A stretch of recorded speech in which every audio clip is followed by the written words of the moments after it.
Et donc la gâchette pour accélérer là, c'est ici, avec le pouce.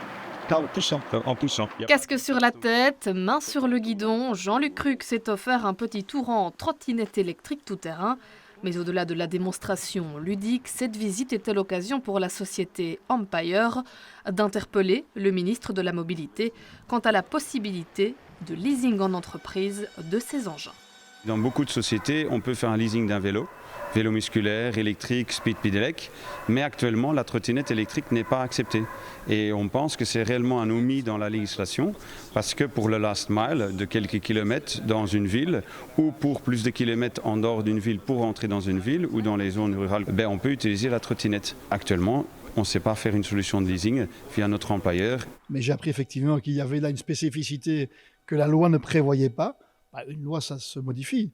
Et j'ai donc conseillé peut-être de poser une question parlementaire sur le sujet. Il y a plusieurs parlementaires luxembourgeois qui pourraient le faire, de manière à attirer l'attention du ministre des Finances sur ce qui pourrait être une évolution très rapide, simple et qui me semble tout à fait logique. Plus largement, ce fabricant belge de trottinettes électriques attend des avantages fiscaux similaires à ceux existants pour le vélo électrique. Et certaines choses sont déjà dans les cartons du gouvernement. À court et moyen terme, il y a deux accords qui sont intervenus au gouvernement. Un, par rapport à ce qu'on appelle le budget mobilité. Toute personne qui, dans son entreprise, pourrait bénéficier d'un véhicule électrique va pouvoir également bénéficier, s'il en fait choix, d'un vélo ou d'une trottinette électrique. Ça, c'est le premier pas.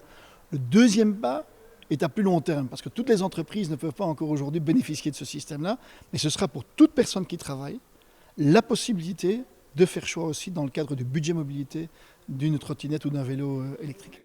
Un cadre législatif plus strict est aussi souvent réclamé autour des trottinettes électriques en plein boom.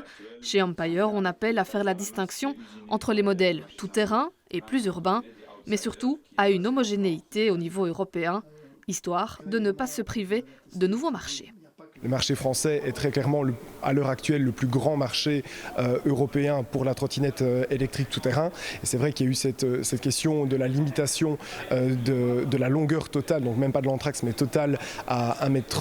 Quand on sait que nos roues font plus de 70 cm de diamètre, c'est des choses en fait qui ne sont tout simplement pas en corrélation avec la réalité des machines que sont les trottinettes électriques tout-terrain, les nôtres ou celles des machines concurrentes, et qui arrivent évidemment à des inepties, d'où l'importance d'être vu, d'être entendu par le monde politique et législatif pour notre domaine. Pour la marque Florent Villoise, l'enjeu est de taille puisqu'un nouveau modèle plus accessible et multifonctionnel est actuellement en préparation. Il devrait voir le jour au mois d'octobre.